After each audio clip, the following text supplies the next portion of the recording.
পতিতাকে শ্রমিক হিসেবে বৈধ দেওয়া মানে হলো পতিতা বৃত্তি, ব্যবসা বৃত্তিকে শ্রম হিসেবে বৈধতা দেওয়া, যেটা শুধু ইসলামের দৃষ্টিতে না, সামাজিক ভাবেও একটা সমাজের ধ্বংসের জন্য সবচেয়ে সহজ রাস্তা। আল্লাহ তাআলা রাব্বুল আলামিন কোরআনে কারীমে সুস্পষ্টভাবে বলে দিয়েছেন, লা তাকরাবুজ জিনা ইন্নাহু কানা ফাহিশা ওয়া সাআ সাবিলা, জিনার কাছেও যেও না, কারণ এটা অশ্লীলতা আর এটা সবচেয়ে নিকৃষ্ট রাস্তা।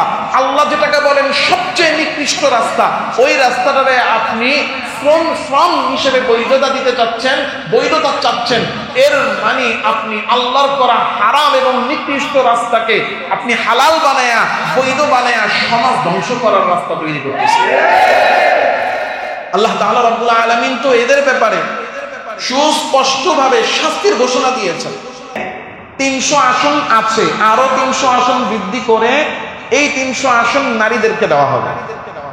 এখন প্রথম কথা হলো, বৃদ্ধি হবে কি হবে না সেটা তো পরের কথা, যতটুকু আসন নারীদেরকে দিয়ে রাখা হয়েছে এটাই তো সরাসরি ইসলামের সাথে সাংঘর্ষিক, কারণ ইসলামে নারী নেতৃত্বের কোনো অনুমোদন আল্লাহ তাআলা রাব্বুল আলামিন রাখেন না।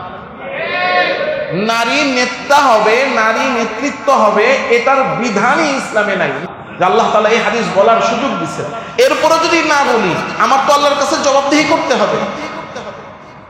আপনারা কি মনে করেন আমরা কি শুধু বেতনের জন্য, টাকার জন্য মসজিদে আমরা জুমা পড়াই, মসজিদে ইমামতি খেদমত করি? এই ধারণা যারা করেন তাদের ধারণাটাই সম্পূর্ণ ভুল। আপনার ঈমান যদি না বাঁচে আপনি রাজনীতি দিয়ে করবেন কি? আল্লাহ আমাদের সবাইকে বুঝদান করেন। তো যেই কথা বলছিলাম, তাদের দাবি নারী আসন সংখ্যা বাড়াতে হবে। আরে ওটা তো পরের কথা, নারীকে নেতা বানানোই তো বৈধ না, কারণ যেই জাতির নেতা হবে নারী, ওই জাতি কখনোই সফল হতে পারবে না। আল্লাহ তাআলার কাছে শুকরিয়া যে এই বয়ানটা করার মতো অবস্থা আল্লাহ তৈরি করে দিচ্ছে। আলহামদুলিল্লাহ বলেন। এই যে কথাটা, এই হাদিসটা যে বলতে পারলাম, এটার একটা পরিবেশ দরকার।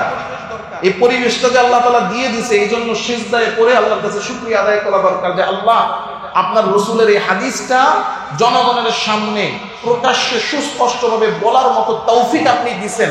এর চেয়ে বড় শুকরিয়া হতে পারে না। আলহামদুলিল্লাহ। মসজিদ থেকে একটা সম্মানই আমরা নিতে হয়, কারণ আমাদের যে দাড়ি, টুপি ইত্যাদি, আমাদের যে লেবাস, এই লেবাসে চাইলেও আমরা অনেক কিছু করতে পারি না। 10 বছর মসজিদের খেদমত করছি, এখন যদি ধরেন একটা সামর্থ্য আছে 10 লাখ টাকা দিয়ে একটা ব্যবসা শুরু করব, সবার আগে আপনারা না করার আগে ভেটো দিবে আমার পরিবার যে না তোমার এটা করা যাবে না, হয় মসজিদে থাকবা নাহলে মাদ্রাসায় থাকবা, এই দুইটার মধ্যেই থাকতে হবে। আপনারা খারাপ বলার আগে পরিবার বাধা দিবে। অর্থাৎ তাদের বক্তব্য হলো, পুরুষ যেমন আজকে তালাক দিলে কালকে আরেকজনকে বিয়ে করতে পারে, পুরুষ যেমন আরেকজন নারী স্ত্রী মারা গেলে আজকে মারা গেছে কালকে বিয়ে করতে পারে, এই অধিকার নারীদেরকেও দিতে হবে, অভিন্ন। বলেন কি? আইন কি? অভিন্ন। এই যে অভিন্ন পারিবারিক আইনের একটা অংশ, অথচ এটা সরাসরি আল্লাহ তাআলা রাব্বুল আলামিন বলছেন, ওয়াল মুতাল্লাকাতু ইয়াতারাব্বাসনা বিআনফুসিহিন্না সালাসাতা কুরু, যে যারা তালাক প্রাপ্ত হয়েছে তারা নিজেদের জন্য 3 হায়েজ পর্যন্ত অপেক্ষা করবে। আর যারা বিধবা তাদের ব্যাপারে আল্লাহ বলেন, ওয়াল্লাযীনা ইউতাওয়াফাউনা মিনকুম ওয়া ইয়াযারুনা আজওয়াজা ইয়াতারাব্বাসনা বিআনফুসিহিন্না আরবাআতা আশহুরি ওয়া আশরা, যে ব্যক্তির স্বামী, যে মহিলার স্বামী মারা যাবে 4 মাস 10 দিন সেই ইদ্যত পালন করবে। এই যে ইদ্যত পালন করা, এটাকে নিপীড়ন বলা, এটা সরাসরি কোরআনকে অসম্মান করা, কোরআনের অবমাননা করা। এই কথায় যারা বিশ্বাস করবে, সহমত পোষণ করবে, তাদের প্রত্যেক কোরআনের বিরোধিতা করার কারণে ঈমান নষ্ট হয়ে যাবে। আল্লাহর রাসূল বলতেছেন, 1 নাম্বার, তোমার নেতা যদি হয় তোমাদের মধ্যে সবচেয়ে নিকৃষ্ট, আগনিয়াউকুম বুখালাউকুম, এবং তোমাদের মধ্যে যারা ধনী তারা যদি হয় তোমাদের মধ্যে সবচেয়ে কৃপণ, এবং উমুরুকুম ইলা নিসাইকুম, 3 নাম্বার, যদি এমন হয় যে তোমাদের নেতৃত্বটা তোমরা দিয়ে দিয়েছো নারীদের হাতে। কাদের হাতে? কয় না, কাদের হাতে? এই 3 জিনিস যদি হয়ে থাকে তাহলে ফাবাতুল আরদি খায়রুল লাকুম মিন যাহরিহা, তাহলে জেনে নাও যে মাটির পেট মাটির পিঠের চেয়ে তোমাদের জন্য উত্তম, অর্থাৎ বেঁচে থাকার চেয়ে তোমাদের জন্য মরে যাওয়া উত্তম। আপনি আর আমি নারী নেতৃত্ব নিয়ে খুব উচ্ছ্বাস প্রকাশ করি, আমারে আপনারে খালি যে সুইচ একটা মেরে দিছে, নারী নেতৃত্ব নারী নেতৃত্ব নারী নেতৃত্ব লাগবে লাগবে, এটা বলে কারা, শিখাইছে কারা পৃথিবীতে, এটার প্রচারণা, এটার প্রচার প্রসার করছে কারা? ইউরোপিয়ানরা, পশ্চিমারা, আমেরিকারা। দেখান তো পশ্চিমের কোন দেশে, আমেরিকায় কোন একটা প্রেসিডেন্ট দেখাতে পারবেন যে নারী? পাগল ট্রাম্পরে ভোট দেয়, কথা কয় না? পাগল ট্রাম্পরে ভোট দেয়, কিন্তু বুদ্ধিজীবী হিলারি ক্লিন্টনরে ভোট দেয় না। এবং ওরাই বলতেছে যদি নারীর বিপরীতে একটা কলা গাছ পাগল যদি দাঁড় করা যায়, পাগলই তো ভোট দিচ্ছে, পাগলের প্রেসিডেন্ট মানুষ। আমেরিকার ইতিহাস দেখেন, আমেরিকা সুপার পাওয়ার। আপনি আমেরিকার ইতিহাস দেখেন, আমেরিকার ইতিহাসে একটা নারী প্রেসিডেন্ট আছে? তাইলে যারা কিনা আপনাদের নারী নেতৃত্বের সবক দিতেছে, তারাই কোন নারীর আজ পর্যন্ত তাদের নেতা বানায় নাই। সবাই কেমন আছেন? আলহামদুলিল্লাহ, আলহামদুলিল্লাহ ওয়া কাফা ওয়া সালামুন আলা ইবাদিহিল্লাযীনা ইসতাফা। أما بعد فأعوذ بالله من الشيطان الرجيم.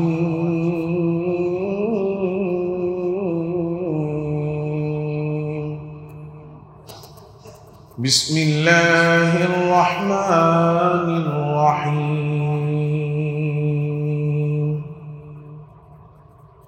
إن الدين عند الله الإسلام. وقال تعالى إن الله وملائكته يصلون على النبي يا أيها الذين آمنوا صلوا عليه وسلموا تسليما. اللهم صل على محمد وعلى آل محمد كما صليت على إبراهيم وعلى آل إبراهيم إنك حميد مجيد. اللهم بارك على محمد وعلى آل محمد كما باركت على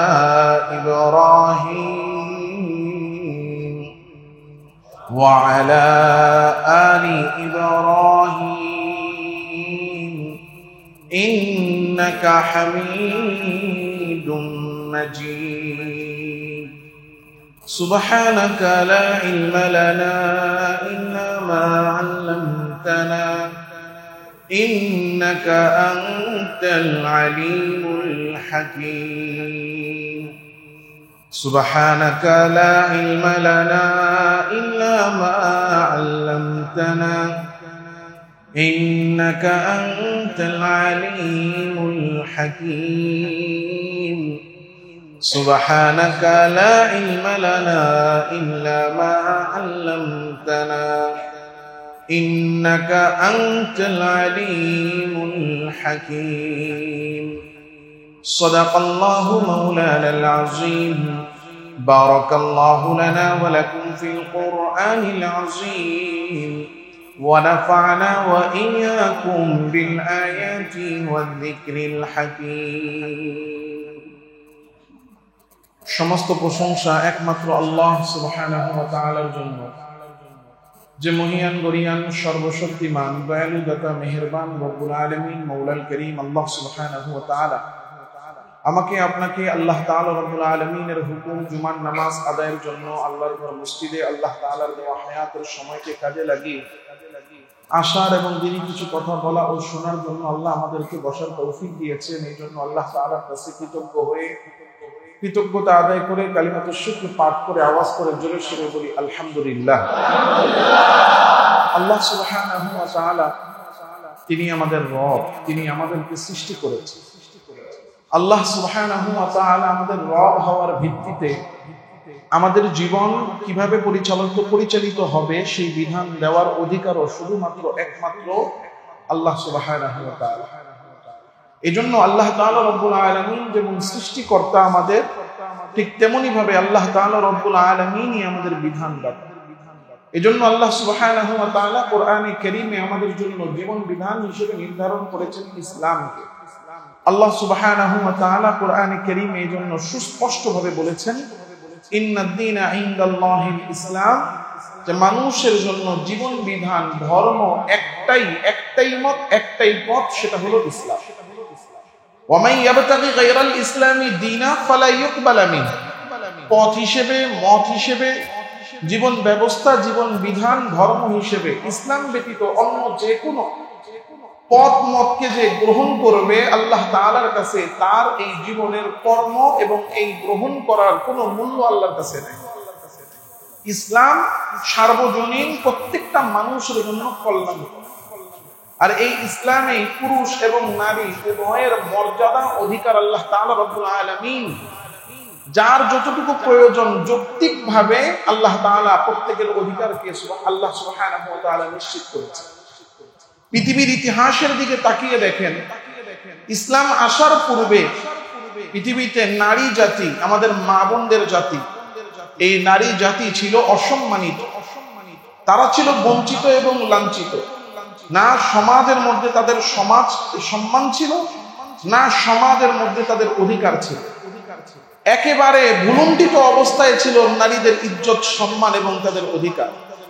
সমাজের মধ্যে এত বেশি অবহেলিত এবং তাদেরকে এত অসম্মান করা হতো যে আইয়ামে জাহিলিয়াত, অন্ধকারের যে যুগ ছিল, ইসলামের পূর্বের যে যুগ ছিল, সেই যুগে নারীদেরকে এত বেশি অবহেলা করা হতো যে জীবন্ত কন্যা সন্তান কেন হলো? শুধু সন্তানটা কন্যা হওয়ার কারণে এই কন্যা সন্তানকে জীবন্ত অবস্থায় কবর দিয়ে দেওয়া হয়েছে। সেই কঠিন জায়গা থেকে, অসম্মান, অপদস্থতার চূড়ান্ত সীমা থেকে ইসলাম নারীদেরকে মুক্তি দিয়েছে এবং বসিয়েছে চূড়ান্ত সম্মানের জায়গা। আল্লাহ সুবহানাহু ওয়া তাআলা নারীদেরকে এমন এক সম্মানের জায়গায় বসিয়েছেন, নারী যখন কন্যা তখন তার বাবার কাছে সবচেয়ে সম্মানিত, নারী যখন বোন তখন সে তার ভাইয়ের কাছে সবচেয়ে সম্মানিত, নারী যখন স্ত্রী তখন স্বামীর কাছে সবচেয়ে বেশি অগ্রাধিকার এবং অধিকার প্রাপ্ত, এবং নারী যখন মা তখন এমন স্থানে সে যে তার পায়ের নিচে আল্লাহ সন্তানের বেহেশত এনে দিয়েছে। নারীকে আল্লাহ সুবহানাহু ওয়া তাআলা এমন সম্মান দিয়েছেন যে নারী বাবার কাছে যখন থাকবে, বাবার জন্য বাধ্য এই নারীকে ভরণ পোষণ দেওয়া এবং লালন পালন করা। নারী যখন তার স্বামীর ঘরে যাবে, স্বামী তাকে ঘরে নেওয়ার আগেই তাকে সম্মাননা স্বরূপ মোহর দিতে বাধ্য, এবং ঘরে নেওয়ার পরে মৃত্যু পর্যন্ত স্বামী তার স্ত্রীকে সব ধরনের ভরণ পোষণ দিতে বাধ্য, এবং মৃত্যুর পরে স্বামীর ভাগ থেকে, সম্পদ থেকে স্ত্রীকে দেওয়া হয়েছে মিরাসের বন্টন। শুধু তাই না, স্বামীর মিরাসের বন্টন, স্বামীর সম্পদ থেকে যেমন সে ভাগ পাবে, বাবার সম্পদ থেকেও আল্লাহ তাআলা রব্বুল আলামিন নারীর জন্য মিরাস বন্টনের আল্লাহ তাআলা রব্বুল আলামিন ভাগ নির্ধারণ করে দিয়েছে। এত সম্মান আল্লাহ তাআলা রব্বুল আলামিন নারীকে দিয়েছেন যে কোরআনে কারীমে আল্লাহ নারীদের ব্যাপারে একটা সূরা নাজিল করেছেন, যে সূরার নামই হলো নিসা, অর্থাৎ নারী। কিন্তু কোরআনে পুরুষদের নামে কোন সূরা আল্লাহ তাআলা রব্বুল আলামিন উল্লেখ করেন নাই। ইসলাম দিয়েছে পৃথিবীতে নারীকে সবচেয়ে সম্মানের স্থান, ইসলাম দিয়েছে নারীকে সবচেয়ে বেশি যৌক্তিক অধিকার। ইসলাম যে পরিমাণ সম্মান আর অধিকার দিয়েছে, সেই পরিমাণ সম্মান আর অধিকার ইতিহাসের পূর্বে কেউ দিতে পারে নাই, বর্তমানে দিচ্ছি, দিব বললেও দেয় না, ভবিষ্যতেও কেউ ইসলামের চেয়ে বেশি অধিকার আর সম্মান নারীকে কেউ দিতে পারবে না। তবে বর্তমানে আমরা দেখি তথাকথিত সুশীল নারীবাদী যারা, তারা নারীর অধিকারের নামে নারীদেরকে বেপরদা, বেহায়াপনা এবং ভোগের পণ্য বানানোর একটা অপচেষ্টায় তারা লিপ্ত আছে।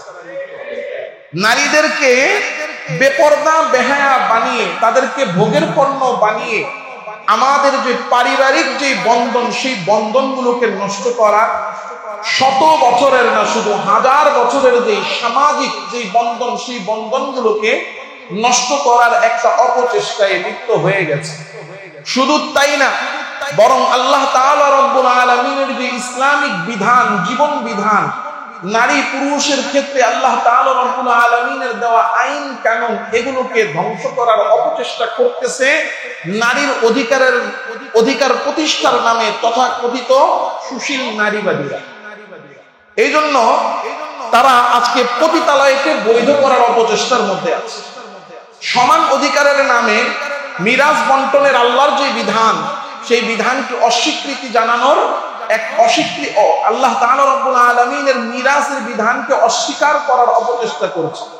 শুধু তাই না, বরং মেয়েদেরকে স্বাধীনতার নামে, নারী স্বাধীনতা, নারী উন্নয়নের নামে আমাদের মা বোনদেরকে তাদের ভোগের পণ্য বানানোর একটা অপচেষ্টা তারা করছে।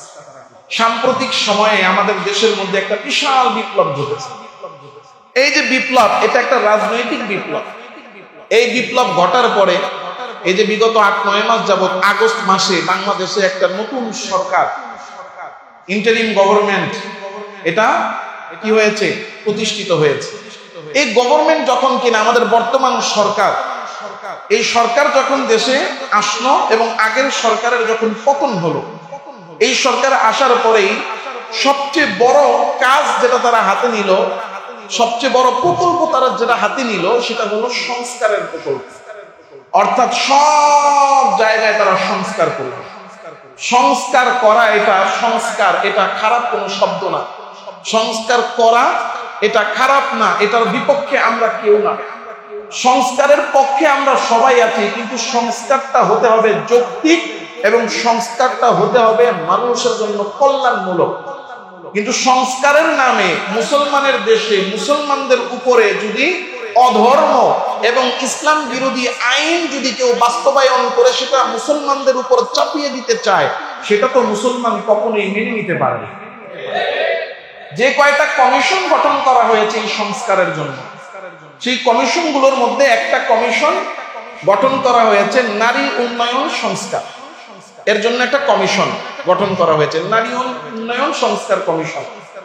এই সংস্কার কমিশনটা, নারী উন্নয়ন সংস্কার কমিশনটা গঠন করা হয়েছে 18 নভেম্বর 2024 সালের 18 নভেম্বর এই নারী উন্নয়ন সংস্কার কমিশনটা গঠন করে দেওয়া হয়েছে।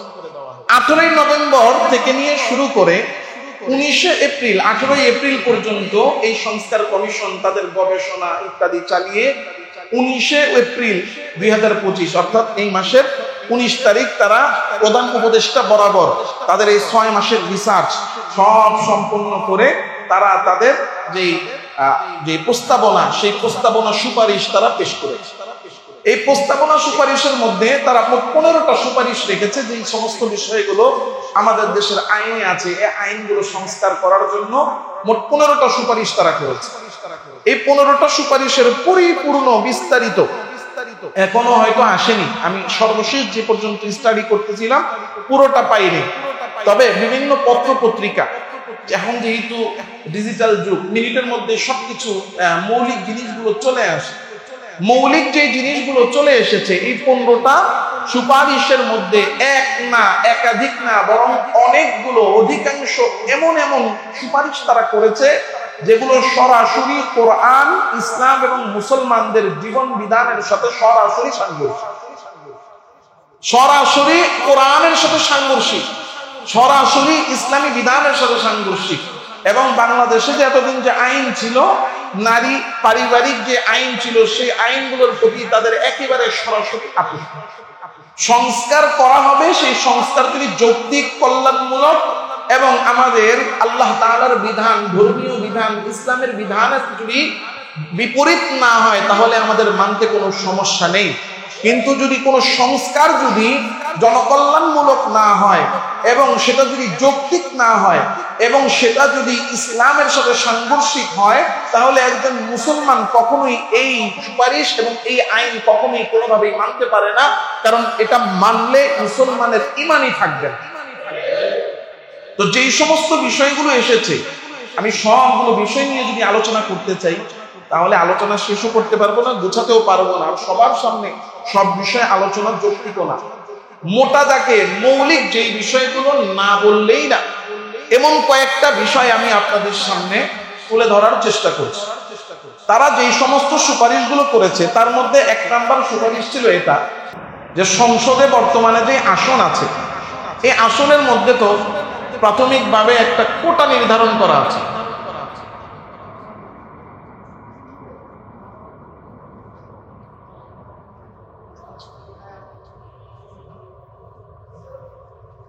সংসদের মধ্যে যে এক একটা যে আসন আছে, এই আসনগুলোর মধ্যে তো 1% পর্যন্ত নারীদের একটা কোটার একটা সিস্টেম ছিল। কত শতাংশ?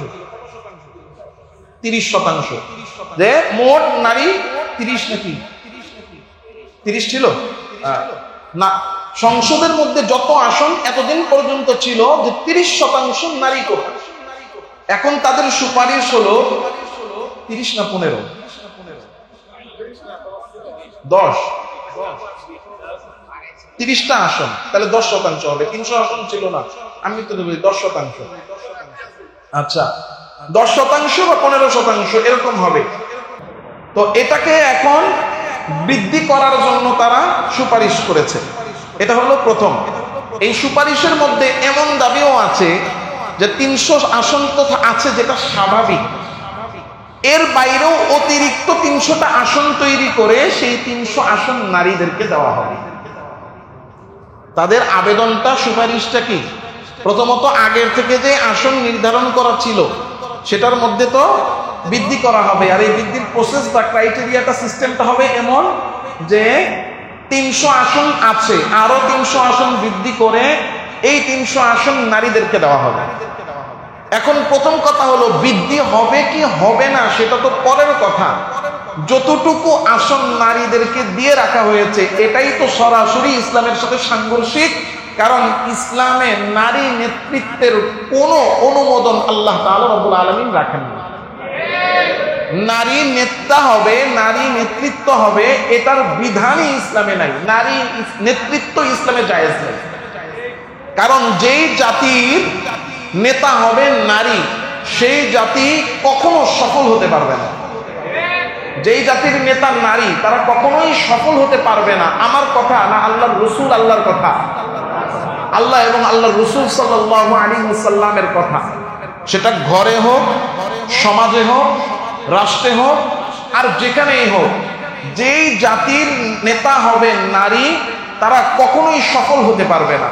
হযরত আবু বকর রাদিয়াল্লাহু তাআলা আনহু তিনি বর্ণনা করছেন, জঙ্গে জামালের দিন, অর্থাৎ একটা ইসলামে একটা যুদ্ধ হয়েছে পারস্যের সাথে।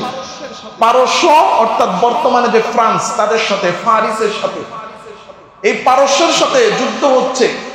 তো হযরত আবু বকর রাদিয়াল্লাহু তাআলা আনহু বর্ণনা করছেন যে লাকাদ নাফানি আল্লাহু বিকালিমাতিন সামি'তুহা মির রাসূলিল্লাহি সাল্লাল্লাহু আলাইহি ওয়াসাল্লাম আইয়ামাল জামাল। এই জামালের যুদ্ধের দিন আল্লাহর রাসূলের একটা কথা আমার কানে এসেছিল। এই একটা কথা আমার জীবনে অনেক উপকার এনে দিয়েছে। জিজ্ঞাসা করা হলো কথাটা কি? তিনি বললেন, মা কিত্তু আন্নাল হাক্কা বিআসহাবিল জামালি ফাউকাতিলা মাআহুম। আমি সাহাবীদের সাথে জঙ্গে জামালে মুসলমানদের পক্ষে পারস্যের বিরুদ্ধে যুদ্ধ করার জন্য যখন প্রস্তুতি নিচ্ছিলাম, তখন একটা সংবাদ আসলো। কি সংবাদ আসলো? যে পারস্যবাসী, পারস্যের লোকজন তাদের আমির হিসেবে, তাদের নেতা হিসেবে, তাদের প্রধান হিসেবে নির্ধারণ করেছে পারস্যের যে বাদশা ছিল কিসরা, এই কিসরার যে মেয়ে আছে, কিসরা তনয়া, কিসরার কন্যা, এই কন্যাকে তাদের নেতা হিসেবে নির্ধারণ করেছে। সেনাপতি কি পুরুষ না কন্যা? মহিলা। অর্থাৎ বাদশার ছেলে ছিল না, মেয়ে ছিল উপস্থিত, সেই মেয়েকে তারা সেনাপতি বানিয়ে দিয়েছে, তাদের প্রধান বানিয়ে দিয়েছে, তাদের আমির বানিয়ে দিয়েছে, তাদের নেতা বানিয়ে দিয়েছে, তাদের এমপি বানিয়েছে, তাদের প্রধানমন্ত্রী বানিয়েছে। এই কথাটা আল্লাহর রাসূল সাল্লাল্লাহু আলাইহি ওয়াসাল্লামের কানে আসলো যে পারস্যবাসী তাদের নেতা হিসেবে বাদশার মেয়েকে নির্ধারণ করেছে। সাথে সাথে আল্লাহ রাসূল সাল্লাল্লাহু আলাইহি ওয়াসাল্লাম বললেন, লা ইউফলিহা কওমুন ওয়াল্লাউ আমরাহুম ইমরাআতান, ওই জাতি কখনো সফলতা পাবে না যারা তাদের নেতৃত্ব মহিলাদের হাতে তুলে দেয়। তাহলে আপনি ডানে দেখেন, বায়ে দেখেন, উপরে দেখেন, নিচে দেখেন, এসে বলতেছেন এই দেশে শান্তি নাই, এই দেশে ভালো হবে না, এই দেশে পরিবর্তন হবে না, এই দেশে কল্যাণ হবে না, ইত্যাদি ইত্যাদি যত যা বলছেন, এর পিছনে মূল একটা কারণ হলো আপনি তো নেতা বানায়া দিয়েছেন আপনার ঘরের বিবিকে। সবাই বুঝে নাই, এই জন্য চিন্তা করলো হুজুর কি করল। এখন যদি আমি বলি একটা মহিলারে, তাইলে তো আপনি করেন এই দল, আপনার দলে ও নেত্রী, আবার আপনি করেন ওই দল, আপনার দলের মাথাও নেত্রী, আপনি করেন হুজুর আমগো বিরুদ্ধে করছে। এখন কি এক মুসিবত, কোরআনের কথা হাদিসের কথা বললেও এটা আপনারা আপনাদের দিকে টেনে নেন, বলে আমার বিরুদ্ধে হুজুর বলতেছে। আপনার সাথে আমার শত্রুতা আছে? কারোর সাথে আমাদের শত্রুতা আছে? বলেন কেউ আজ পর্যন্ত দেখাইতে পারবে যে আপনাদের খতিব সাহেব অমুক দলের সবাই মিটিংয়ে গেছেন? কেউ এটা বলতে পারবে না। আপনি যত পারেন ঘেটে দেখেন হিস্ট্রি, কোন দলের না এ দল, না বি দল, না সি দল, না ডি দল, কোন দলের রাজনীতির সাথে আমি নাই, কোন দলের রাজনীতির সাথে নাই। সুতরাং আমি একটা কথা বললাম, এটা আপনার মনে হচ্ছে আপনার দলের বিরুদ্ধে, না, এটা কোরআনের কথা, আপনার দল কোরআনের বিরুদ্ধে, এই জন্য আপনার বিরুদ্ধে কথা চলে গেছে। এখন আপনি আপনার ঈমান ঠিক রাখবেন না দুনিয়া ঠিক রাখবেন, সেটা আপনার কাছে। আপনি যদি ঈমান ঠিক রাখতে চান, ঠিক করতে চান, তাইলে আপনাকে আমার কথা মানতে হবে, গ্রহণ করতে হবে। আপনি বাস্তবায়ন করতে পারেন আর না পারেন, যদি আপনি কথা মানতে পারেন তাহলে আলহামদুলিল্লাহ পরিবর্তন হয়ে যান। মানতে না পারলে এই মনোভাব রাখেন যে আমি মানতে পারতেছি না, কিন্তু কথাটা সত্য, আমি ভুলের মধ্যে আছি। কথা কি বুঝতে পারতেছেন? আর যদি এটা যদি করতে না পারেন, তাইলে আপনি যা চেষ্টা করেন, দেখেন আমার কি করতে পারেন। হ্যাঁ, আপনি ক্ষতি করার চেষ্টা করেন, আমার কোনো ক্ষতি হবে না, কারণ আপনার অবস্থানটা হবে কোরআনের বিরুদ্ধে, হাদিসের বিরুদ্ধে। আমাদের সমাজের এটা একটা চিত্র যে যখন উলামায়ে কেরাম কোরআন হাদিসের কথা বলে, এটা যখন আমার আর আমার দলের বিরুদ্ধে যায়, তখন আমরা হুজুরের শত্রু বানাই। কথা বলেন না? তখন হুজুরে কি বানাই? শত্রু বানাই। তখন দেখি হুজুরে হাঁটে কেমনে, চলে কেমনে, জামাটা কেমনে পড়লো, তখন একেবারে কুট বের করার জন্য পাগল হয়ে যায় যে ভুল কেমনে বের করা। আর তখন ভালো কথা বললেও ভালো লাগে না, তখন সূরা ফাতিহা পড়ে শোনাইলেও মনে হয় যে আমার কানের মধ্যে আগুন ঢুকে গেছে। এজন্য দিলকে সাফ করতে হবে। আমরা দুনিয়া চাই না আখিরাত চাই, আমরা নেতৃত্ব চাই না আল্লাহকে চাই। আল্লাহকে চাই খালি মুখে কইছেন তো সবাই করবে, দিলটাকে ঠিক করতে হবে। দিল দেখেন, আমল এর জন্য হয়তো পুরস্কারের কম বেশি হবে, শাস্তির কম বেশি হবে। আমি কি বুঝাইতে পারতেছি?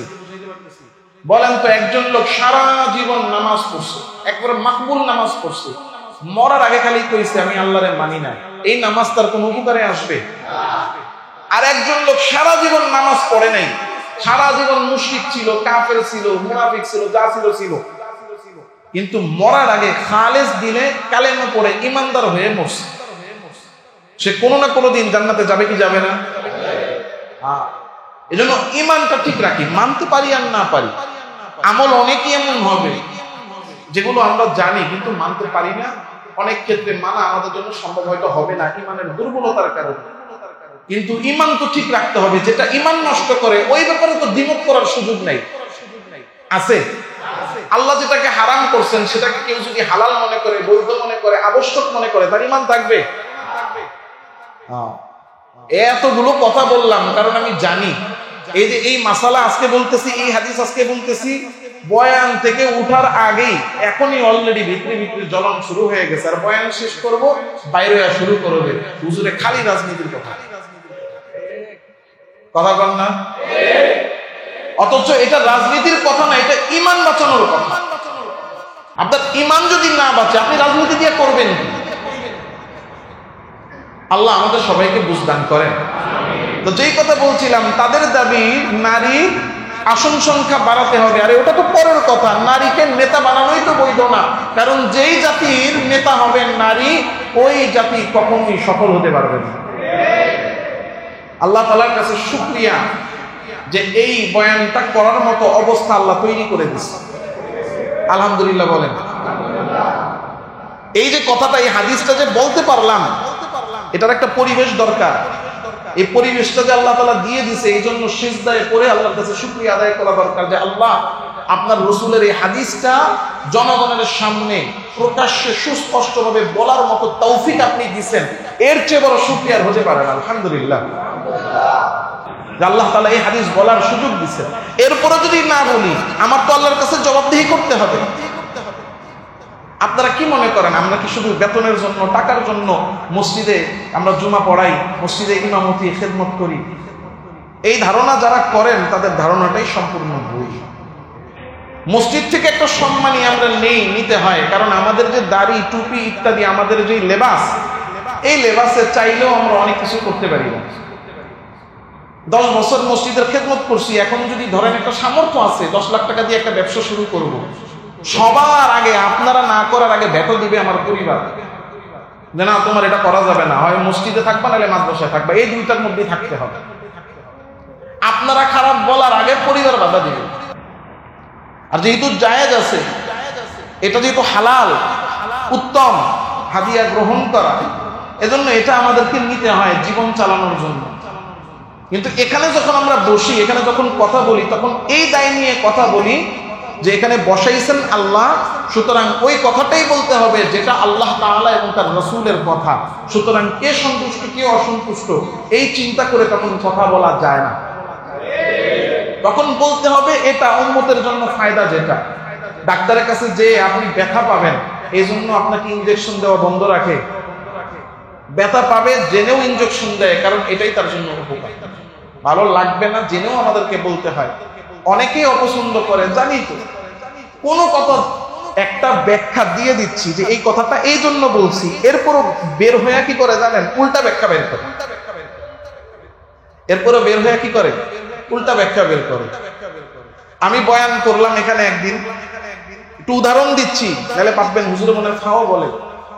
আমি একদিন উদাহরণ দিলাম রোজার পরে বয়ানের মধ্যে যে আল্লাহ তাআলা রব্বুল আলামিন আপনাদেরকে তৌফিক দিয়েছেন, এই জন্য 3 ঘন্টা 2 ঘন্টা দাঁড়ায় দাঁড়ায় আপনারা তারাবির নামাজ পড়তে পারছেন। তৌফিক দিয়েছেন কে? আপনারা তো অর্থ বুঝেন না, তাও বিরক্ত হন নাই, মজা লাগছে। আমরা অর্থ বুঝি, তাও 1 ঘন্টা দাঁড়ায় থাকলে কষ্ট লাগে। 3 জন তারাবি পড়াইছি, একজনের পড়া একটু স্লো, আমাদের কাছে মনে হয় অনেক স্লো পড়তেছি, কারণ কষ্ট লাগে। এখানে বুঝাইছি আল্লাহ তৌফিক হইলে কষ্টকে কষ্ট মনে হয় না। বুঝাইছি কি? আল্লাহর তৌফিক যদি হয় নেক আমল করার, যে আল্লাহ তৌফিক দিছে নেক আমল করার জন্য, আল্লাহর তৌফিক হইলে তখন কষ্টকে কষ্ট মনে হয় না। আর যখন কিনা অথচ আসলে কষ্ট, কেমন কষ্ট, কষ্টটা যে লাগে এটা বোঝানোর জন্য বললাম যে আমরা অর্থ বুঝি, তাও আমাদের পিছনে দাঁড়ায় মনে হয় অনেক সময় লাগতেছে। এখন এই যে বুঝানোর জন্য উদাহরণ দিলাম, বের হয়ে বলতেছে হুজুরে ইমাম সাহেবের গীবত করছে।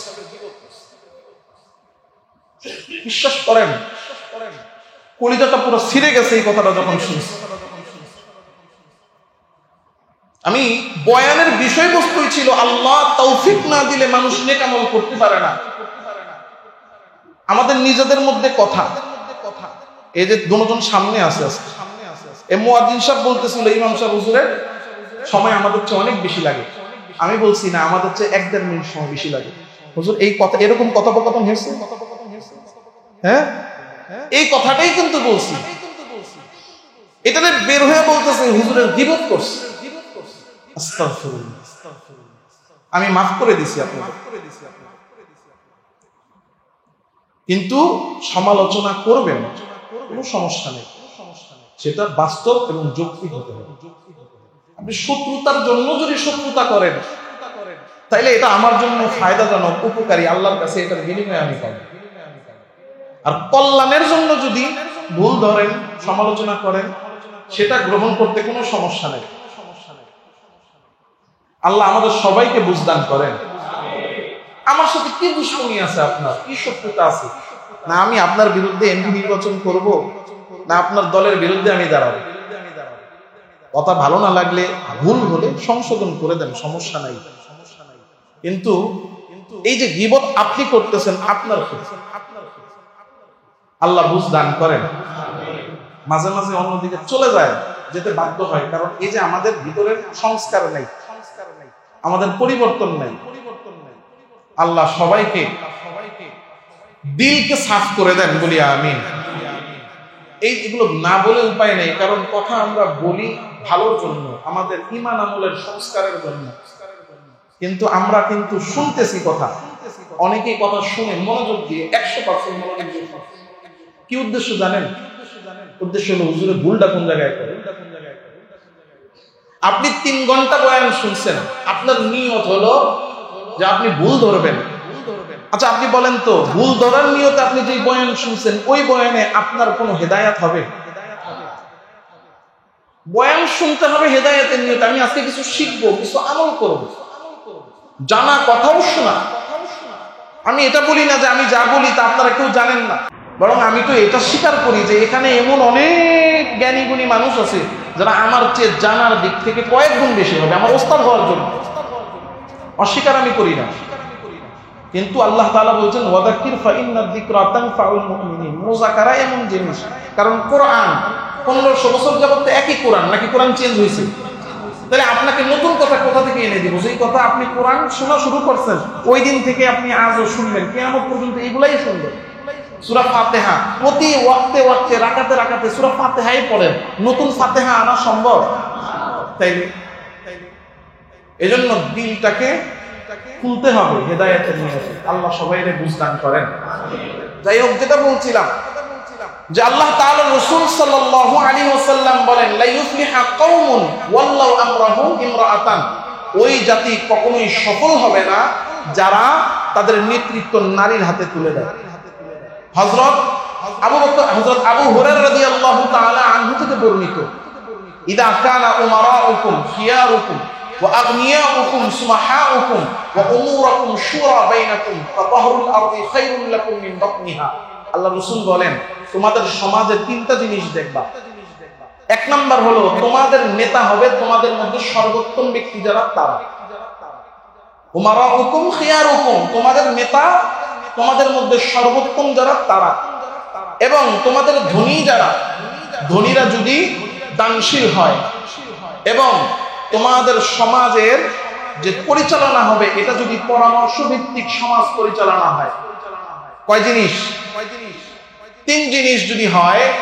1 নাম্বার হলো তোমাদের নেতা হবে তোমাদের মধ্যে যারা উত্তম তারা, তোমাদের মধ্যে যারা ধনী তারা হবে দানশীল, আর তোমাদের সমাজ পরিচালনা হবে পরামর্শের ভিত্তিতে। যদি এই 3টা বিষয় যদি তোমার সমাজে থাকে, ফাযাহরুল আরদি খায়রুম মিন বাতনিহা, তাহলে মাটির নিচ থেকে মাটির উপর হবে তোমাদের জন্য কল্যাণকর। আর যদি উল্টা হয়, আল্লাহ রাসূল সাল্লাল্লাহু আলাইহি ওয়াসাল্লাম বলেন ইদা কানা উমারাউকুম শিরারাকুম। 1 নাম্বার, তোমাদের নেতা যদি হয় তোমাদের মধ্যে সবচেয়ে নিকৃষ্ট যারা তারা। নেতা যদি হয় কারা? বলেন বলেন কারা? নিকৃষ্ট যারা। এবার আমার আপনার একজন যে নেতার পিছনে ঘুরি, যারে নেতা মনে করি, যারে নেতা আমি মানি, তার দিকে তাকিয়ে দেখেন তার চরিত্র ফুলের মতো পবিত্র।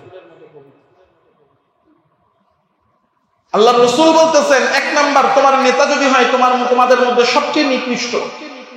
ওয়া আগনিয়াউকুম বুখালাউকুম, এবং তোমাদের মধ্যে যারা ধনী তারা যদি হয় তোমাদের মধ্যে সবচেয়ে কৃপণ। এবং উমুরুকুম ইলা নিসাইকুম, 3 নাম্বার যদি এমন হয় যে তোমাদের নেতৃত্বটা তোমরা দিয়ে দিয়েছো নারীদের হাতে। কাদের হাতে? কয় না, কাদের হাতে?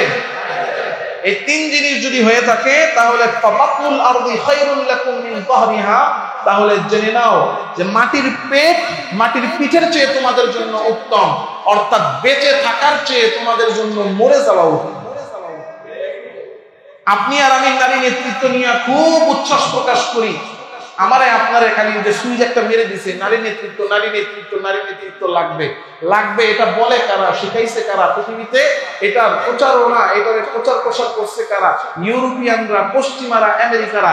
দেখান তো পশ্চিমের কোন দেশে, আমেরিকায় কোন একটা প্রেসিডেন্ট দেখাতে পারবেন যে নারী? পাগল ট্রাম্পরে ভোট দেয়, কথা কয় না? পাগল ট্রাম্পরে ভোট দেয়, কিন্তু বুদ্ধিজীবী হিলারি ক্লিন্টনরে ভোট দেয় না। এবং ওরাই বলতেছে যদি নারীর বিপরীতে একটা কলা গাছ পাগল রেউসুরি দাঁড় করা যায়, পাগলই তো ভোট দিচ্ছে, পাগলের প্রেসিডেন্ট বানাচ্ছে।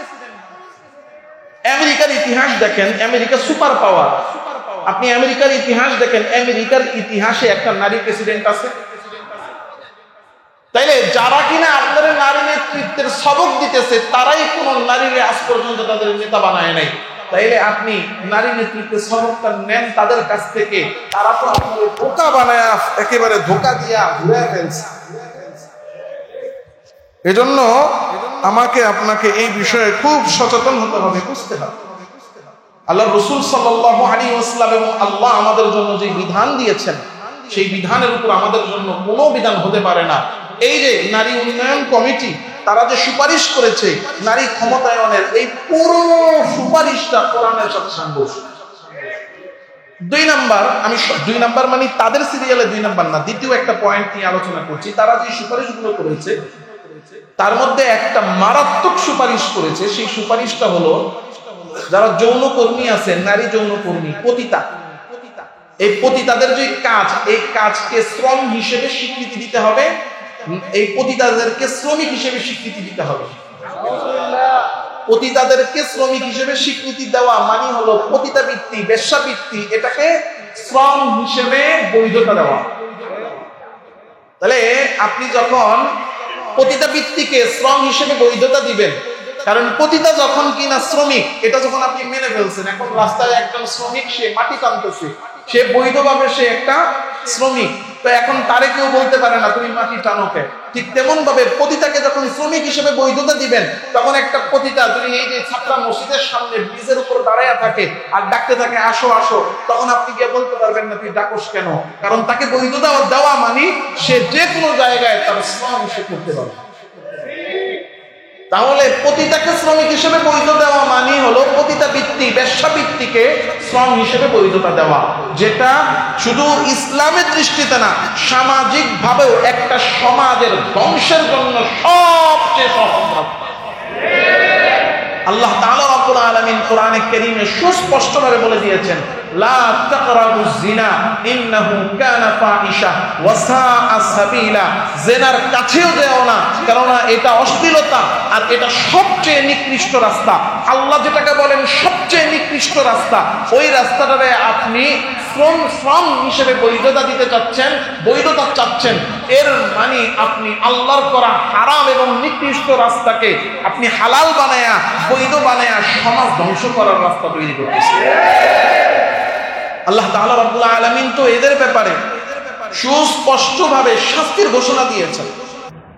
শাস্তির বিধান আমরা আলোচনা করেছিলাম এখানে, যে কয়েক রকম বিধান আছে। কিছু শাস্তির বিধান তো এমন যেগুলো আল্লাহর কাছে হবে কিয়ামতের ময়দানে। যেমন একজন নামাজ পড়ে নাই, তার শাস্তি কি? তারা কি রাস্তার মধ্যে কারো পিটাইতে বলছে? কারণ এটা আল্লাহর হক, সে নষ্ট করছে। কিছু শাস্তি এমন আছে যেগুলোর জন্য কিয়ামতের ময়দানের শাস্তি তো আছেই, দুনিয়াতেও শাস্তি আছে। যেমন চোর চুরি করলে হাত কেটে দিতে হবে, কারণ এটার দ্বারা শুধু ব্যক্তির ক্ষতি হচ্ছে না, সমাজের বিশৃঙ্খলা তৈরি হচ্ছে। ঠিক তেমন ভাবে জেনা, ব্যভিচার, পাপাচার, বেশ্যাবৃত্তি, পতিতাবৃত্তি, এগুলো এরকম ধরনের গুনাহ যেটার জন্য আখিরাতে শাস্তি তো আছে, দুনিয়ার শাস্তিও নির্ধারিত, কারণ এর দ্বারা শুধু ব্যক্তির ক্ষতি হয় না, সমাজ ধ্বংস আর নষ্ট হয়। আল্লাহ এই জন্য স্পষ্ট বলেছেন, আয-যানিয়াতু ওয়াজ-যানি ফাজলিদু কুল্লা ওয়াহিদিন মিনহুমা মিআতা জালদা। দেখেন আল্লাহ তাআলা রাব্বুল আলামিন বলতেছেন, জেনাকারী, জেনাকারিনী অর্থাৎ বেশ্যাবৃত্তিতে যারা লিপ্ত, অর্থাৎ গুনাহের জেনার কাজে যারা লিপ্ত, এই দুজনের ব্যাপারে আল্লাহ বলছেন প্রকাশ্যে 100 বেতের বাড়ি দিতে হবে। দেখেন 100 বেতের বাড়ির বিধান আল্লাহ বলার পরে আবার বলছেন, ওয়ালা তাখুযহুম বিহিমা রাফাতুন ফি দীনিল্লাহ ইন কুনতুম তুমিনুনা বিল্লাহ। হ্যাঁ, এখন 100 বেতের বাড়ি দিতে বলছে, যে বেতের বাড়ি দিতে গেছে আস্তে আস্তে দিতেছে, কোন রকম দিতেছে যাতে ভালো মতো না লাগে। আল্লাহ বলেন এটার ব্যাপারেও আল্লাহকে তোমরা ভয় করো যদি ঈমানদার হও। প্রকাশ্যে মানুষের সামনে তাদেরকে একেবারে এমন ভাবে পিটাবে যে একেবারে গায়ের শক্তি দিয়ে যে সামর্থ্যবান ব্যক্তি সেটাকে মারতে হবে, একেবারে আল্লাহ সুস্পষ্ট কোরআনে বলে দিয়েছে। আর ওই কাজকে আপনি দিতে চান বৈধতা।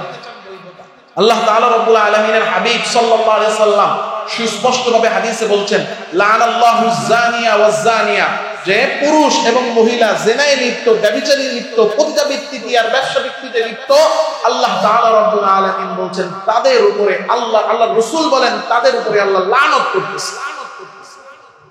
আর সহজ ভাষায় যদি বলি, আল্লাহ তাআলা সূরা নূরের মধ্যে বলেন, ইন্নাল্লাযীনা ইউহিব্বুনা আন তাশিআল ফাহিশা ফিল্লাযীনা আমানু লাহুম আযাবুন আলীম। এই যে বেশ্যাবৃত্তি, পতিতাবৃত্তিকে শ্রমের অধিকার দিয়ে যারা এই সমাজে এই পতিতাবৃত্তিকে সহজ করতে চায় এবং এই পতিতাবৃত্তি নামক অশ্লীলতা, পাপাচারকে এই সমাজে যারা প্রতিষ্ঠা করতে চায়, আল্লাহ বলেন তাদের জন্য লাহুম আযাবুন আলীম ফিদ দুনিয়া ওয়াল আখিরাহ, তাদের জন্য শাস্তি আছে যন্ত্রণাদায়ক দুনিয়াতে ও আখিরাতে। এই জন্য যেটা সুস্পষ্ট হারাম, ইসলামের দৃষ্টিতেই না বরং মানবিক দৃষ্টিতে, যেই জিনিস একেবারে পাপাচার এবং মানব সভ্যতার সবচেয়ে নিকৃষ্ট কাজ, সেই কাজকে বৈধতা দেওয়া, এটা ইসলামিক সমাজ তো দূরের কথা, কোন সভ্য ভদ্র শিক্ষিত সমাজে এটা বৈধ হিসেবে কখনো প্রতিষ্ঠিত হতে পারে না। আচ্ছা, এরপরে এই যে বেশ্যাবৃত্তি বা পতিতাবৃত্তি, এখান থেকে যে আয়, এই আয়টা কোনোভাবে শ্রমিকের মর্যাদা আপনি দিতে চান, শ্রমের মর্যাদা আপনি যদি দিতে চান, শ্রমের যে আয়, সেই আয় হলো হালাল। আর এই যে পতিতাবৃত্তি বা বেশ্যাবৃত্তি, এটার যে আয়, এটা সম্পূর্ণভাবে হারাম। একজন মানুষ রিক্সা চালিয়ে ইনকাম করছে, ব্যবসায়ী ব্যবসা করছে, চাকরিজীবী চাকরি করছে, তার আয় যেরকম বৈধ, আপনার দৃষ্টিতে যদি পতিতাবৃত্তি আর বেশ্যাবৃত্তির আয় যদি বৈধ হয়, তাহলে আমার মনে হয় যে আপনার বিবেক, আপনার মগজ, আপনার চিন্তা চেতনা, এটার মধ্যে মনুষ্যত্ব বলতে আর কিছু নাই, পশুত্বের মধ্যে আর আপনার ওই মগজ চিন্তার মধ্যে কোনো পার্থক্য নেই। এজন্য এদিকে আমি আর যাচ্ছি না, এরপরের সময় আমার কম, আমি ঠিক 10-এ ছেড়ে দিই ইনশাআল্লাহ। আমাদের এখন থেকে এটা একেবারে সব সময় চলবে, 1:10 আমরা ইনশাআল্লাহ বয়ান শেষ করে দিব, 1 মিনিটও দেরি করবো না, চেষ্টা করবো ইনশাআল্লাহ। তৃতীয় আরেকটা সুপারিশ তাদের ছিল, এই সুপারিশগুলোর মধ্যে সবচেয়ে বড় যেই অধ্যায়টা, সেটা হলো অভিন্ন পারিবারিক আইন তারা চেয়েছে। বলেন কি আইন? অভিন্ন পারিবারিক আইন। বলেন কি? অভিন্ন পারিবারিক আইন কয় না? বেড়া মানুষ আপনারা না কইলে আপনারা বিপদে পড়বেন, এটা জানা দরকার। নাইলে এমন মাইনকে চিপায় ফালাইবো, মাইনকে চিপা বুঝেন তো, কইছিলাম নি আপনার বান্দর একটা দুষ্টামি করতেছে, তো গাছের মাঝখান দিয়া দেখছে একটু ফাড়া দেখা দুই পাশে 2 পাও দিয়া, এখন এই 2 ডালদারে খালি 2 দিকে চাপ মারতেছে, দুষ্টামি করে, এদিকে একবার দেয় আবার ওইটা চাপ খায়, এইভাবে চলতে এখন ও খালি গাছটাও ফাড়ে, ও নিচে নামে, গাছটাও ফাড়ে, ও নিচে নামে, নামতে মোটামুটি গোড়ার দিকে আইসা পড়ছে। এখন গাছের 2 পাশে যে ফাইরা গেছে, এই 2 পাশ এমন ভাবে এখন শক্তভাবে এদিকে মিলবে, এখন আর শক্তিতে কুলাইতে পারতেছে না। এখন কি করবে? এখান থেকে দিছে লাভ দিয়া শরীরটা তো বের করে ফেলাইছে, কিন্তু একটা ঝোলা আছে, ব্যাগ যেটা আর কি, এই ব্যাগটা মনে করেন চিপার মধ্যে আটকে পড়ে গেছে। এলো মাইনকা চিপা, কি চিপা? বেরো হইতে পারবে না, লড়তেও পারবে না, সরতেও পারবে না, এমন অবস্থা। আপনারে আর আমারে পুরুষদেরকে মাইনকা চিপায় ফালানোর আইন হলো কি আইন? অভিন্ন। বলেন কি আইন? অভিন্ন পারিবারিক আইন। এখন এটাকে আমরা 2 ভাবে ব্যাখ্যা করতে পারি। 1 নাম্বার হলো, এটা তো সরাসরি ইসলামের সাথে সাংঘর্ষিক। কথা বলেন, এটা সরাসরি কিসের সাথে সাংঘর্ষিক? ইসলামের সাথে সাংঘর্ষিক। আরেকটা ভাবে আমরা বলতে পারি, নারী অধিকারের নামে এই অভিন্ন পারিবারিক আইন, এটা নারী অধিকার প্রতিষ্ঠার নামে পুরুষ অধিকার হরণ করার আইন। এটার মধ্যে তাদের একটা চাওয়া হলো, আচ্ছা একটা পয়েন্ট বলে নেই, একটা পয়েন্ট হলো যে যখন স্বামী মারা যাবে অথবা তালাক দেওয়া হবে, কোনো মহিলাকে তালাক হয়ে যাবে অথবা স্বামী মারা যাবে, ইসলামে একটা, এটা শুধু মানে এটা শুধু ব্যক্তি বা পারিবারিক বিষয় না, এটা সরাসরি ইসলামের সাথে সাংঘর্ষিক।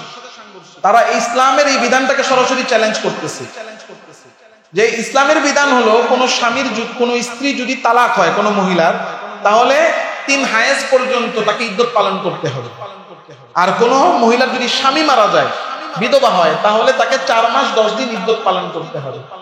তাদের বক্তব্য হলো পুরুষদের তো এই ধরনের কোনো ইদ্যত পালন করা লাগে না, তাহলে নারীরা যে ইদ্যত পালন করবে এটা নারীদের উপরে নিপীড়ন করা হচ্ছে, জুলুম করা হচ্ছে বলেন নাউজুবিল্লাহ।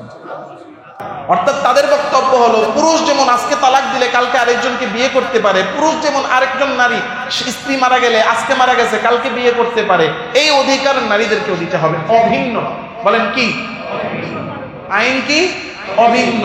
এই যে অভিন্ন পারিবারিক আইনের একটা অংশ, অথচ এটা সরাসরি আল্লাহ তাআলা রাব্বুল আলামিন বলছেন ওয়াল মুতাল্লাকাতু ইয়াতারাব্বাসনা বিআনফুসিহিন্না সালাসাতা কুরু, যে যারা তালাক প্রাপ্ত হয়েছে তারা নিজেদের জন্য 3 হায়েজ পর্যন্ত অপেক্ষা করবে।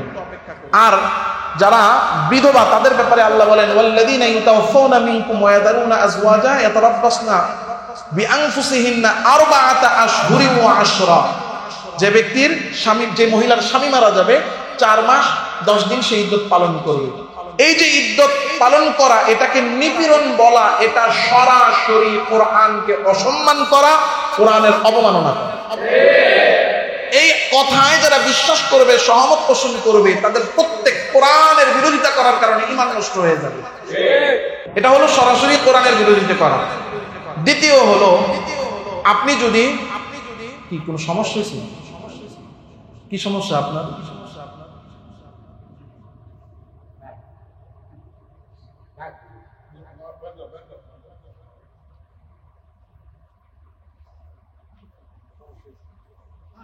কোরআন হাদিসের দৃষ্টিতে আমার কথায় কোনো ভুল আছে?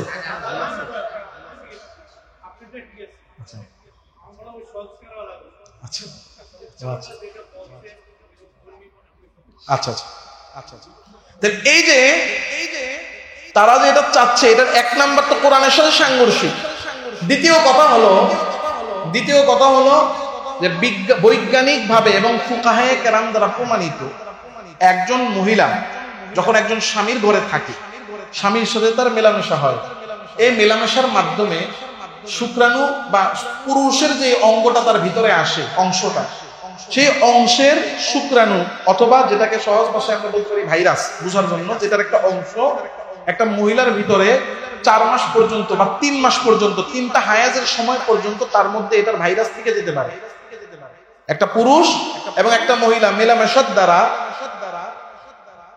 মহিলার ভিতরে পুরুষের যে অংশটা আসে সেটা কতদিন পর্যন্ত স্থায়িত্ব হয়? 3 মাস পর্যন্ত সেটার কোনো অংশ থেকে যেতে পারে। 3টা হায়েজ যখন কিনা একটা মেয়ের পার হয়ে যায়, তখন আর ওই পুরুষের কোনো অংশ তার মধ্যে বাকি থাকে না, তার ভিতরটা পরিপূর্ণ পাক সাফ হয়ে যায়। তখন সে যখন অন্য স্বামীর সাথে বিবাহ হয়, তখন একেবারে পাক সাফ, নিট অ্যান্ড ক্লিন হিসেবে সে তখন আরেক স্বামীর কাছে যায়। এই বৈজ্ঞানিক ব্যাখ্যা, ডাক্তারি থিওরি এবং ফুকাহে কেরামের সমাধানের ভিত্তিতে একটা হলো আল্লাহর বিধান। এই বিধানটা কেন আল্লাহ দিয়েছেন, এটার বৈজ্ঞানিক ব্যাখ্যা হলো যে 3 মাসে একটা মেয়ে রেহেম, বাচ্চাদানি বা যেটাকে বলা হয় যে তাদের যেই বাচ্চা গ্রহণ করার যে জায়গা, সেই জায়গাটা পরিপূর্ণভাবে পাক সাফ হতে 3 মাস পর্যন্ত সময় লাগে, 3টা হায়েজ পর্যন্ত সময় লাগে। এই জন্য তাদের এই যে চাওয়া, এই চাওয়াটাও সম্পূর্ণ যৌক্তিক না, অযৌক্তিক, বিজ্ঞান বিবর্জিত এবং কোরআনের সাথে সাংঘর্ষিক। তাদের আরেকটা কথা, এটা বলে আমি শেষ করে দিচ্ছি, তাদের আরেকটা চাওয়া, এই নারী সংস্কার কমিশনের এই অভিন্ন পারিবারিক আইনের সুপারিশে তারা আরেকটা জিনিস চেয়েছে, যে তালাকের ক্ষেত্রে পুরুষ এবং নারী উভয়কে সমান অধিকার দিতে হবে। আচ্ছা বলেন তো, বিয়ের মধ্যে কি দুজনের অধিকার সমান থাকে? দায় কি সমান থাকে? বিয়ে হচ্ছে পুরুষ এবং মহিলার 2 জনের মধ্যে। মোহরা নাকি 2 জন দেয় না 1 জন দেয়? দিচ্ছে 1 জন। ভরণ পোষণের দায়িত্ব কি 2 জনের উপরে না 1 জনের উপরে? বিয়ের সম্পূর্ণ দায় হচ্ছে পুরুষের উপরে, কিন্তু অধিকারটা সমান চাওয়া হচ্ছে। তাহলে এই চাওয়াটাকে যৌক্তিক না অযৌক্তিক? এই চাওয়াটাই অযৌক্তিক। হ্যাঁ, নারী তালাক দিতে পারবে, তালাক নিতে পারবে, এটার অধিকার তাকে দেওয়া হয়েছে। কিন্তু এই অধিকারটা সে পাবে শর্তের ভিত্তিতে। কিসের ভিত্তিতে? আমাদের বাংলাদেশের যে তাকাবিন নামা আছে, এটার 18 নং অনুচ্ছেদে কিছু শর্ত সহকারে লেখা আছে যে নারীকে তালাক নেওয়ার অধিকার দেওয়া হবে কয়েকটা শর্তের মধ্যে একটা শর্ত হলো স্বামী নিরুদ্দেশ হলে, শারীরিকভাবে যদি অক্ষম হয়, যদি সে ভরণ পোষণ দিতে না পারে, শারীরিক নির্যাতন করে ইত্যাদি, এই শর্তগুলো যদি থাকে তাহলে সে তালাক নিজের উপরে নিতে পারবে। কিন্তু এর বাইরে এগুলো শর্ত সাপেক্ষে নিতে পারবে অনুমতি দেওয়া থাকলে। কিন্তু এর বাইরে পুরুষ যেমন চাইলেই তালাক দিতে পারে, নারীকেও ঠিক একই রকম অধিকার চাওয়া এটা তো সম্পূর্ণ অযৌক্তিক। কারণ বিয়ের দায় সম্পূর্ণ হলো পুরুষের উপরে। বিয়ে করলে মোহরানা দিবে পুরুষ, বিয়ের পরে সব ধরনের এই ভরণ পোষণ এবং এই নারীর সব ধরনের প্রয়োজনগুলো পুরো করবে পুরুষ। তালাকের ক্ষেত্রেও দায় দেওয়া হয়েছে পুরুষকে, কিন্তু আপনি সব কিছু পুরুষের উপরে দায় দিয়ে শেষ অধিকারের বেলায় আপনি বলবেন তালাক ও মহিলাদেরকে অধিকার দিতে হবে, এই চাওয়াটা কোনোভাবেই যৌক্তিক হতে পারে না। এরপরের কথা হলো আল্লাহ তাআলা রাব্বুল আলামিন তালাক নেওয়ার সুযোগ রেখেছেন যৌক্তিকভাবে, কিন্তু এই চাওয়াটা যদি নারীদেরকে কেন দেওয়া হয়নি, এই অধিকারটা পুরুষকে দেওয়া হয়েছে কেন? যৌক্তিক কারণে। কারণ যদি কোনো মেয়েকে তালাক নেওয়ার অধিকার দেওয়া হয় তাহলে ঝগড়া হবে, দেখবেন না? ঝগড়া হইলে বাপের বাড়ি দৌড় মারে, কি কয় তোমার সংসার করবো না, গেলাম গা। আপনাদের কাছে কি মনে হয় যে এই নারীর তালাক নেওয়ার অধিকার আছে, সে যখন ঝগড়া করে বাপের বাড়ি যাবে, যাওয়ার সময় কি বলবে না যে তোরে তালাক দিয়ে গেলাম গা? আপনি যৌক্তিকভাবে মিলায় দেখেন যে একটা নারীর যখন তালাক নেওয়ার অধিকার থাকবে, ক্ষমতা থাকবে, তখন সে কি বলবে? তোর সংসার আমি করবো না, দিলাম তালাক, গেলাম গা, বলবে কিনা? এজন্য যৌক্তিক ভাবেই আল্লাহ তাআলা রব্বুল আলামিন নারীদের উপরে তালাক নেওয়ার অধিকার দেন নাই, এই তালাক দেওয়ার অধিকার আল্লাহ তাআলা রব্বুল আলামিন পুরুষকে দিয়েছেন। সুতরাং এই যে তালাক দেওয়ার অধিকার, এটা নারী পুরুষ দুজনের সমানভাবে থাকবে। এই চাওয়াটা যেমন কোরআনের সাথে সাংঘর্ষিক, এটা সামাজিক এবং পারিবারিক ভাবে অযৌক্তিক এবং ক্ষতিকর, কোনোভাবেই কল্যাণকর হতে পারে না। যাই হোক, আমরা কয়েকটা বিষয় আলোচনা করলাম। সামাজিক ভাবে, ব্যক্তিগত ভাবে যার যে অবস্থান আছে, অবস্থান থেকে এই যে নারী উন্নয়ন কমিশন যে সুপারিশগুলো করেছে, বিশেষভাবে এই যে এই বিষয়গুলো সহ তাদের এই পুরো বিষয়টা ঘাটলে দেখা যাবে আরো আছে, আমি এগুলো বলার সময় পেলাম না, শেষ করে দিচ্ছি, যে এগুলো সহ মিরাজ বন্টনের বিধানগুলো সহ আরো যা আছে অযৌক্তিক তাদের অনেকগুলো দাবি আছে, যেটা শুধু ইসলামের জন্যই ক্ষতিকর না, ইসলামের সাথে সাংঘর্ষিক না, বরং এই আইনগুলো পাশ হলে আমাদের দেশের সমাজের পারিবারিক এবং সামাজিক ব্যবস্থাপনা একেবারে ভেঙে চুরমার হয়ে যাবে। সমাজ, পরিবার, দেশ, ধর্ম, ইসলাম এই সব কিছুকে রক্ষার জন্যই এই সংস্কার কমিশনের করা সুপারিশ সবগুলোকে বাতিল করতে হবে, একটাকেও বাস্তবায়ন করা যাবে। এটার জন্য হেফাজত ইসলাম বাংলাদেশের কর্মসূচি আছে। আমাকে জুমার আগে ফোন দিল, যাত্রাবাড়িতে মনে হয় 3টা না 4টা বাজে তাদের কর্মসূচি আছে। যদি কারো সময় হয় যেতে পারেন ইমানি দাবি হিসেবে। কিন্তু যার যে এই জায়গা থেকে সুযোগ আছে, এই সুপারিশগুলোর বিরোধিতা করা এটা আমাদের ইমানি দায়িত্ব। আমি আমার ইমানি দায়িত্ব আপনাদেরকে জানিয়ে দিলাম, আপনাদের কাছে পেশ করে দিলাম। আপনাদের ইমানি দায়িত্ব যে যেটা পাবেন সেই ইমানি দায়িত্বগুলো পালন করবেন। আল্লাহ আমাদের সবাইকে তৌফিক দান করেন। Presents by Kuakata media centre. হক্কানি আলেমদের নিত্য নতুন ভিডিও পেতে আমাদের চ্যানেলটি সাবস্ক্রাইব করুন। কুয়াকাটা মিডিয়া সেন্টার, ইসলামিক বিনোদনের বিশ্বস্ত সঙ্গী।